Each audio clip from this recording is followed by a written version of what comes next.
The Wild West map in Dungeon Defenders 2 is such a go-to farm spot. You not only get mod reroll tokens, but you also get the chance of getting that Snakeskin armor, which is one of the best armor mods for the chest slot on any hero in the game. Now, this is the only location that Snakeskin drops, so you're going to want to be farming up the Wild West a bit in Dungeon Defenders 2. Now here we are midway through a run, and this is kind of my go-to farming build. It's not the fastest build, however, it is a super safe build, and it's using one of my favorite defenses in the game. Ever since the Engineer released, I have just been super fond of the Railgun. I think the Railgun thematically is one of the coolest defenses we have. It looks awesome, it's super powerful, and just wildly fun to use. Now, I also love using those werewolf walls, which is just a natural since I like to do most of my DPS on the hunter. So with that in mind, yeah, just a natural to go with the railguns and werewolf walls. So in this setup, I've got 10 railguns all sitting on one buff beam in the middle. So we've got 5 railguns pointed each way, just directly down the lanes. We've got destructive pylon, range pylon, etc. on our reflect beam, and we've got a buff beam as well. Now for these railguns, I'm going with kind of a generic setup: mass destruction, and power transfer, with defense rate, energy overload, and anti-melee servo. Anti-melee can easily be swapped out for really anything else you want. You can use a crit damage. You could use a crit chance, but the crit chance is already fairly high, so crit damage would go a little bit farther for you.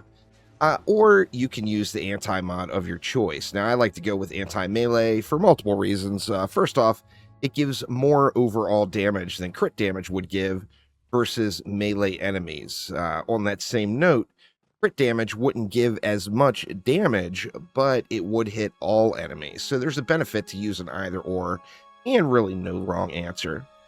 So we've got 4 railguns on this side with our doggo. We got the double doggos here, the double doggos here.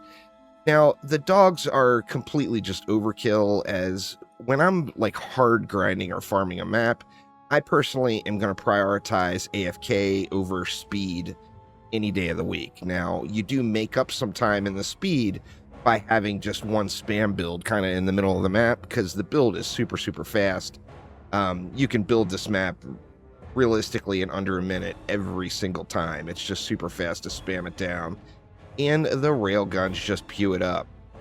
Now, the railgun strength is also their weakness. The railgun prioritizes the healthiest mobs in the lane, or the healthiest mobs in range. So like in this situation, the railguns are going to target, actually they killed the chieftain right away, but they're going to target whatever mob has the most health. Now, this means if there's a lot of enemies and there's like a healthy mob, like say a chieftain in the middle of a pack, those little mobs are going to just continue down the lane and potentially not get hit at all, assuming there's always another super healthy target in range. So it is something you want to be cautious about. You get a little bit of AoE value out of the railguns with their dedicated mod. However, the target priority of the railgun makes them an absolute powerhouse, but additionally, it makes it so that it can miss targets.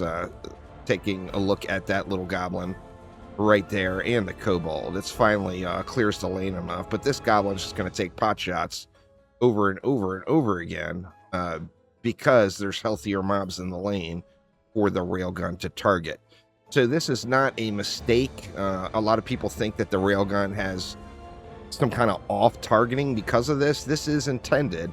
It is a target priority to kill healthy enemies. Now, with that in mind, the railgun is an awesome addition. In a lot of cases, it's not always the best main DPS. Like if you have a combination of defenses where you've got a super heavy hitting single target defense like the railgun to take out the big mobs, and then something that is maybe a little area damage to burn out all the small mobs, is going to be just the awesome combination. This, however, is usually, and I go through phases, sometimes I'll use beads, sometimes I'll use Nimbus, but I do farm this map a lot, more than any other map in the game, without a doubt. And this is usually the go-to build that I personally use. And, you know, as you see, it's pretty smooth running, really. As I mentioned, since it's a turtle build, it is not fast. Definitely not the fastest build out there.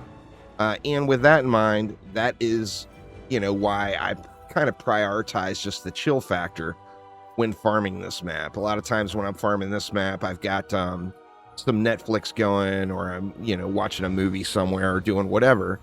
And a build like this will go hand in hand with it, even though it won't be getting the map done quickest. So let's go ahead and, well, let's just go ahead and keep spraying upgrades in, I guess. We don't really need to upgrade the wolves at all, as they just do very, very little.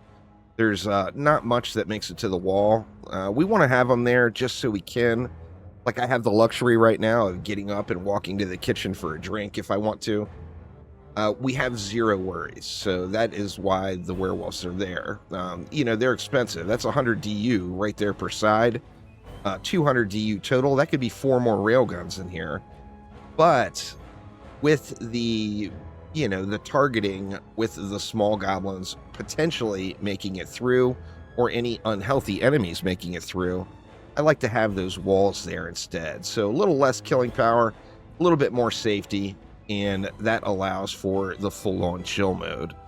So you see the skellies here just rolling on down. These guys are actually going to make it pretty far, huh? There we go. They finally got smacked. The chieftain, you know, the positive, of course, is the chieftains just get annihilated. They're going to have to pop their bubbles way, way far out. You see this guy here. Ooh, what do we got going on? We got some jittery framing action going on in the game here. As soon as that chieftain is down, the rest of the lane will get clear. Crazy. It's hitting that chieftain in the back. That would be a crazy, crazy cool shard to add into the mix here. Is if there was a way to make that railgun beam do damage for all of that enemies that it's piercing through. That would be crazy awesome. Probably a little broken, but it would be crazy awesome. You saw in that situation, it was shooting through like 10 different enemies to get to the chieftain. That would be absolutely incredible if it did damage to all of those enemies, but like I said, probably a little bit on the broken side as well, if that was the case. Combined with the AoE mod, that would be a little bit ridiculous. But glorious, nonetheless. Would indeed be glorious. Normally, I only prioritize upgrading these. During the boss wave, I will manually fight. We do have the monk that comes out of this lane. I normally burn the monk first, so I put less priority into this lane over any of the others, and we'll dump all of our upgrades in down here. Looks like all we got left is the skellies here. Let's just go ahead and help these out to speed the process, and we'll get on through to this final wave here. We'll see the boss killing power, like Quibbly is making his way around now. We'll let the railguns take out Quibbly, and it's just going to be a beatdown. They just hit so hard. Yeah, so not very many shots to get through Quibbly at all. We got a Plaguing Hawk over here is about to get the same treatment. And just an absolute beast of a defense, no doubt. So, as I mentioned, we're just going to dump everything down here. I'm just going to spam it around, and we'll let it fly again. We got 700 enemies. So that is kind of the deal with this map is, you know, it's not fast running unless you do a full spawn camp. There's an enormous amount of those skeleton enemies that come rolling out right at the end. So the mob counts are relatively high for Dungeon Defenders 2. For an expedition map, no doubt. 700 enemies here.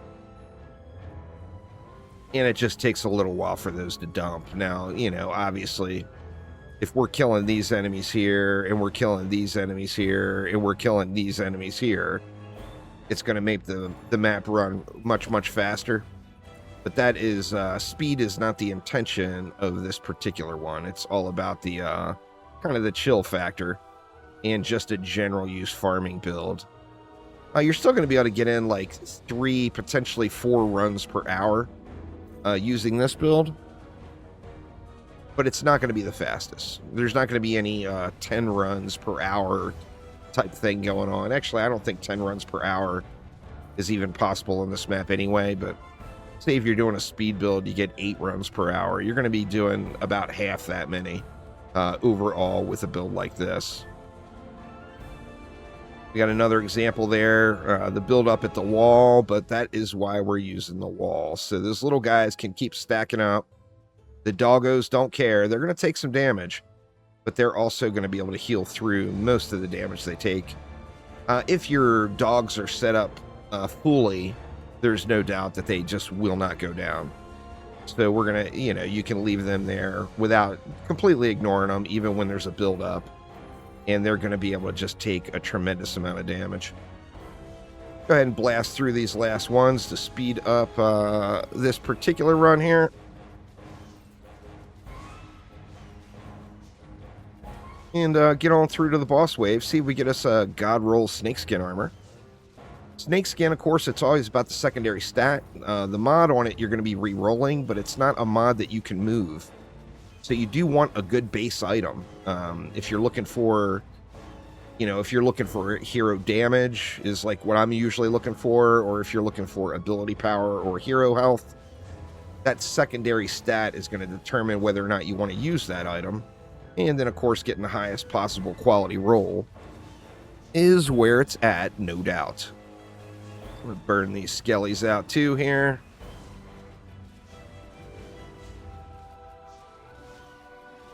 Tuskar. I was going to let the bosses fly, but I got on Tuskar a little ahead of time there. Malthius down. Looks like it's down to the birds mainly. Get these birds built, or get these birds burned out, and then we'll jump on forward to our boss wave and see what we get. Just about there, and there we go. I normally don't bother swapping unless I'm on a boss to get the swap damage chips, as they're just kind of unnecessary in most of the game's content. But we will swap for this one. Get our swap damage chips squared away. And then let's burn these guys out. The monk actually just got wrecked. Holy crap. The railguns put in all that work. The monk, of course, was being the toughest enemy in that lane. I usually go monk, then squire, and then the other 2 bosses. That leaves me, the last lane I look at has 2 bosses in it. Squire down.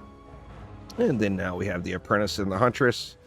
Looks like the huntress died to the railguns there. So looking good. Let's check for that snakeskin armor. It's not a guaranteed drop. But it's not super uncommon either. You will, if you run the map 10 times, you're likely going to see a couple of snakeskins. No such luck on this one. I don't see any of that armor sitting there. Very distinct looking armor. You will notice it if it's sitting there on the ground. But there we go. That will do it for now. Thanks an absolute ton for watching. Hopefully everyone's having a wonderful start to their week. And I will see you next time around. Take it easy.